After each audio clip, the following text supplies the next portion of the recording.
This week on The Record, Republicans divided on abortion politics, why some Missouri Republicans are unhappy with President Trump and Attorney General Pam Bondi's position in a big court case. Hitting back, which Trump cabinet official paid a visit to Illinois' capital looking to put Governor Pritzker on his heels on the immigration debate, why that backfired. Second chances up for debate, how long should your past follow you? What Illinois could do with criminal and arrest records, and why some say it might put the public at risk. He's running. Congressman Mike Bost wants a seventh term in Washington. How does he grade the Trump administration so far? Joins us on The Record. It's all coming up right now.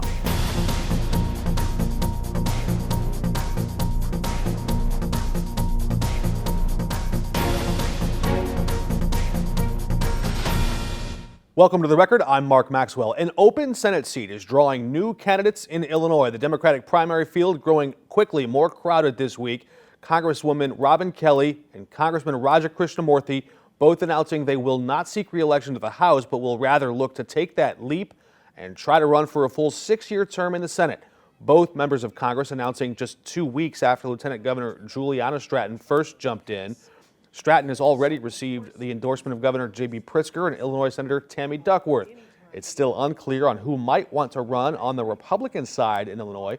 As the Senate race heats up, other area lawmakers are also weighing their decisions about political futures ahead of the 2026 midterms. Congressman Mike Bost would be up for his 7th term. He joins us now. Thanks for joining us, Congressman. It's always good to have you with us.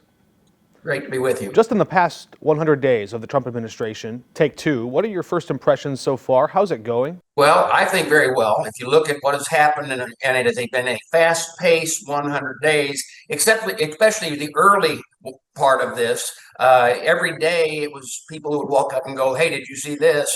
And by the time I said, "Well, I've seen that," something else happened. So, but in that time, look, how much the 100-day difference can be.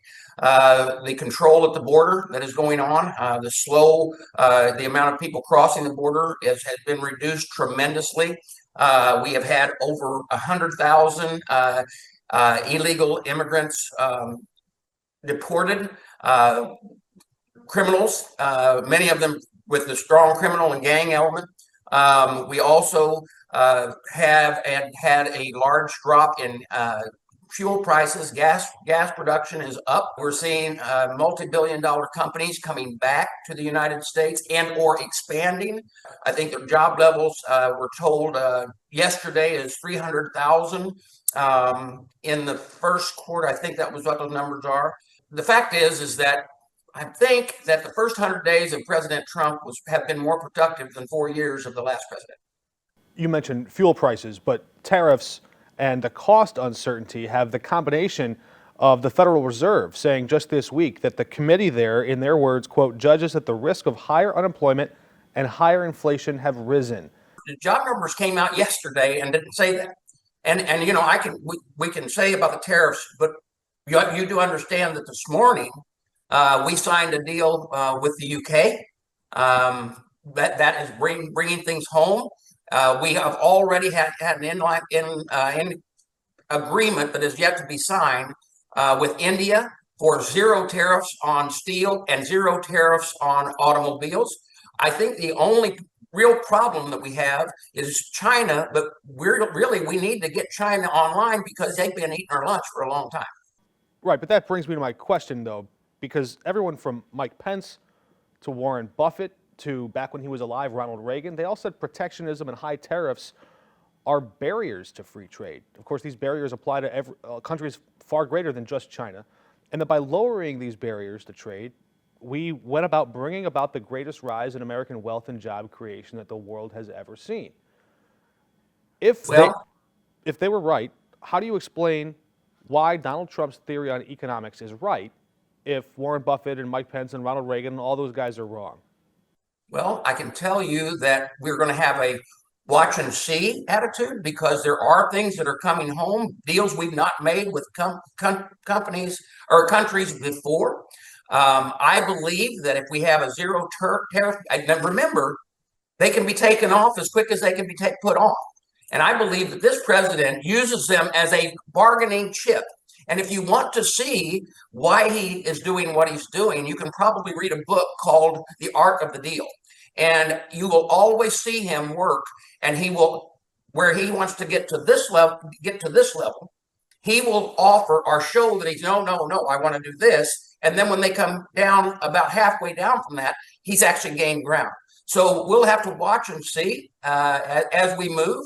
I don't think the tariffs will be on very long. I think you'll see a lot of negotiations going on, and I think it'll be better in the end. There's a lot more I want to ask you about that, but you just mentioned that deals can come and go just as quickly as they were put in place. Some of these deals are only possible because Donald Trump ripped up the first deal that he made the last time he was in office. Well, there were two. That was the case with Canada and Mexico. Right. So is America a reliable trade partner?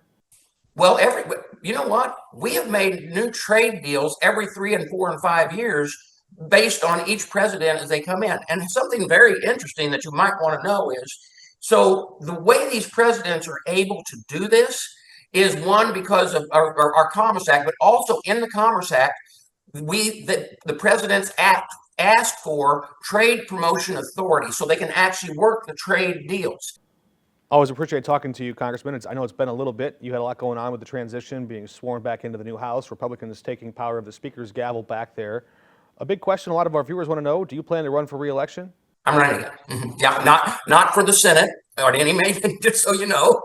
Well, since you mentioned it, which Republican should run for the Senate? Which Republican in Illinois can win that race? A possibility is Darren LaHood. I would definitely support him. I think it's wild the people are fighting on the Democrat side right now because you've got the governor who has endorsed the lieutenant governor, as well as Tammy Duckworth, who endorsed, which has made Robin Kelly very upset. Raj is not happy about that. And then Underwood. From what we're hearing, that's going to be a four-way race on that side. But I am running this next time. All right. Well, safe travels on the trail. I guess that means we'll see you out there. Thanks for your time, Congressman. We have a lot more of that conversation with Congressman Mike Bost up on KSTK.com, and tune in on the 5+ app for free. Tomorrow night, you'll see an expanded version of this whole episode. We're back with more in just a moment. Missouri native Ed Martin will not be the U.S. Attorney in Washington, D.C. President Trump had picked him to lead federal prosecutions in the nation's capital. Remarkably, it was Republican senators who opposed his appointment. Senator Tom Tillis from North Carolina expressed early last week he could not support Martin's nomination to uphold the law in a jurisdiction where he helped criminals convicted for breaking it. Martin participated in the so-called Stop the Steal movement and raised money in support for January 6 defendants, something that troubled Tillis and other GOP colleagues. Martin is an attorney, but has no experience as a prosecutor. Trump's backup pick, Judge Jeanine Pirro of Fox News fame. An apparent ideological rift is quietly widening within the modern Republican Party. We saw traces of it on the campaign trail, where then-candidate Donald Trump would sometimes distance himself from some of the Project 2025 agenda items, for example, targeting the abortion pill. Doctors prescribed that pill to women in the first early weeks of an unwanted pregnancy. This week, we saw further evidence that divide may be real, not just campaign talk.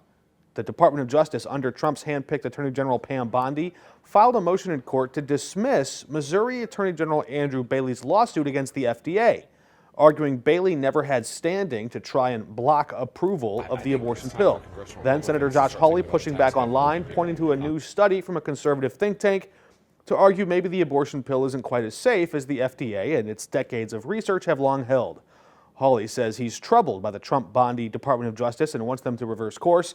He's also calling on the FDA to further restrict access to the abortion pill. Remember Governor J.B. Pritzker's fiery speech in New Hampshire? Now the Trump administration is hitting back, hoping to knock Pritzker back on his heels. Before her quick visit to the state capitol in Illinois, Trump's Department of Homeland Secretary Kristi Noem declined to answer pointed questions from Congresswoman Lauren Underwood about the scope of the federal government's power to deport people who never had their day in court. Do you believe that the Constitution grants everyone in our country the right to due process, including non-citizens? The administration has the authority to. Ma'am, I'm looking for a yes or no question. Yes or no. Do you believe the Constitution? Yes, ma'am. Do you, we have not conducted reclaiming my time, Mr. Mr. Chairman. That topic, due process, served as the backdrop for where Noam planned to set up this press conference at the governor's mansion. When she learned Governor Pritzker had decorated it with a large sign reading "Due Process for All" and that scores of protesters planned to upstage her press pop, she moved across town. There, flanked by a handful of elected officials, Noam acknowledged she was taking her marching orders right from the top. I'm here at the direction of President Trump today to draw attention to the dangerous policies of Illinois and the Illinois governor and what he has perpetuated as far as violence and criminality against his citizens here in this state. She staged her press conference outside the home of Emma Schaefer, a Springfield woman who was murdered in her home in 2023. Officials suspect her boyfriend, who moved to America as a young child with his mother years ago, stabbed her to death in a tragic case of domestic violence. This illegal alien, his name is Gabriel Callisto Picardo, already had a felony kidnapping, and then when he was released, he should have been deported immediately.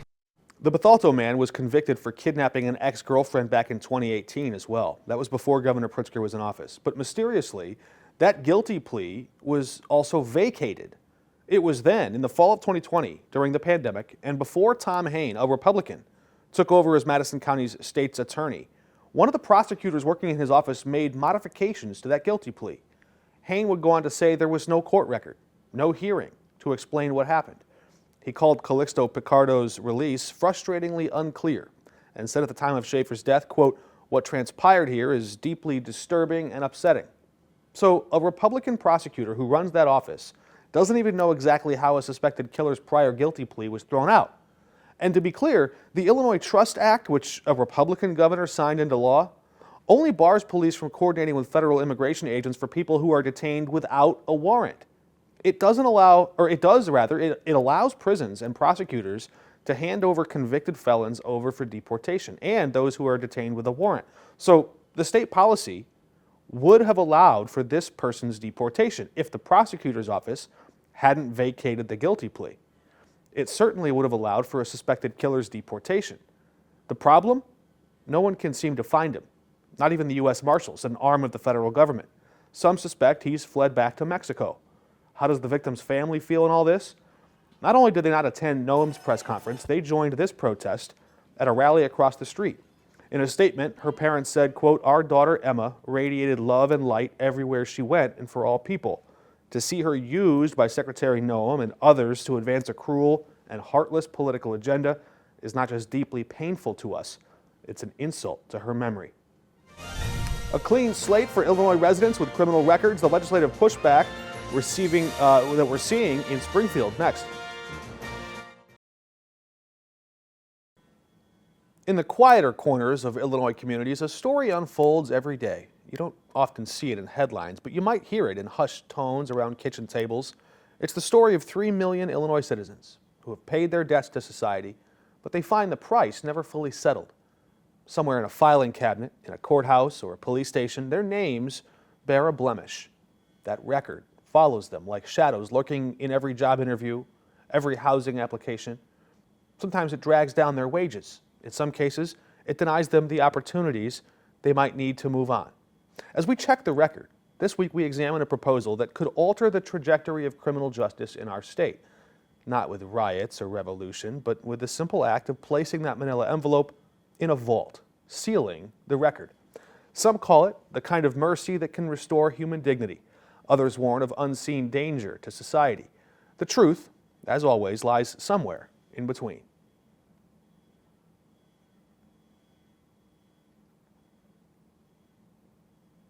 The question before our lawmakers is not merely one of policy, but of values. Does punishment ever end? Where do we draw the line between public safety and perpetual shame?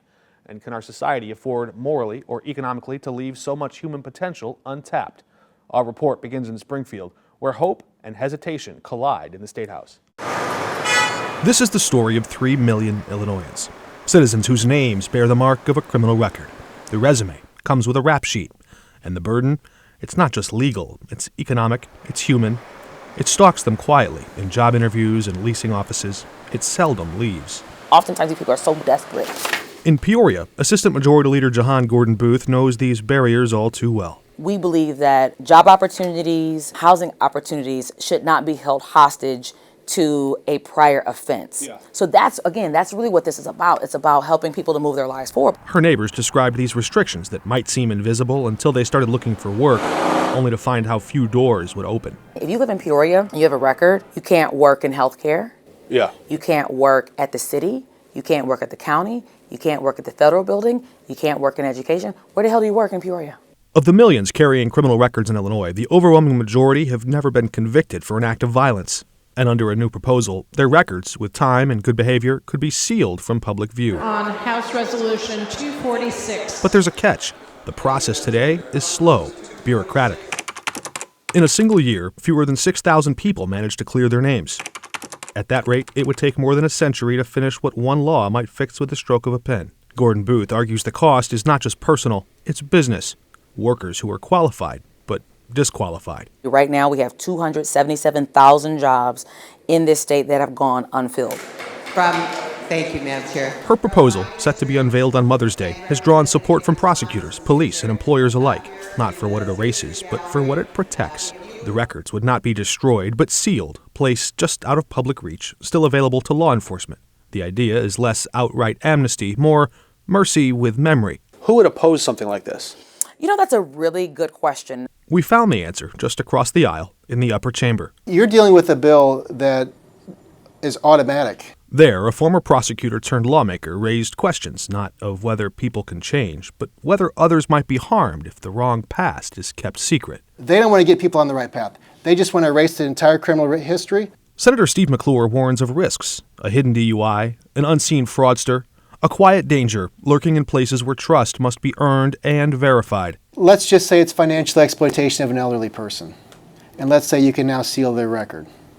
Well, what if this person goes to look for another position where they're in close proximity to an elderly person? If a trucking company is going to employ this person, shouldn't they know whether or not this person has a DUI? So there's real issues, not just for public safety, but also for the well-being of very vulnerable people in the state. Gordon Booth cites other examples, less sensational, more common. A scuffle here, a shoplifting charge there, a few pills for some quick cash. Petty retail theft. Simple battery means maybe somebody got in a bar fight. Drug sales? Depending upon the weight, right? If it's a lot of drugs, it becomes federal automatically. But if there were no guns, if there was no violence connected to said offense, that would be qualifiable. Some objections are not born of politics, but of tragedy. In a nation gripped by addiction, Senator McClure raises a darker possibility, one not easily dismissed. A drug dealer who gives somebody a drug and they end up killing themselves with the drug, I mean, is that a violent offense or not? But Gordon Booth believes the law must draw a line between danger and error, that some live in fear of judgment long after their sentence has ended. Because the system is judging them. It isn't a feeling, it's a reality. At the heart of it, she believes time served ought to mean something. If you give a person a tractor run-on and they take off, they're not just changing their life, it's their kids, it's their family. Today I rise to speak to a resolution that will be filed shortly. The debate ahead will not be easy. The House floor may grow tense. But for those long held down by their past, Gordon Booth believes this is a fight worth waging, when the same system that held them down helps them stand again. You see the hope turn on. You see people in despair and you see the hope show up and it's real. Mark Maxwell, 5 on your side. We're still waiting to see the specific qualification criteria to seal that criminal record. We're told only non-violent crimes would qualify. The deadline to pass this bill to Governor Pritzker's desk is at the end of this month. We're back in a moment. This week in history, Missouri honors the memory and legacy of the only Missouri man ever to occupy the White House. May 8 is Truman Day. Harry Truman was a farmer's son who rose from Main Street along the Missouri to Pennsylvania Avenue on the Potomac. Not through privilege, but perseverance. He didn't even have a college degree, though he did hold education in high regard.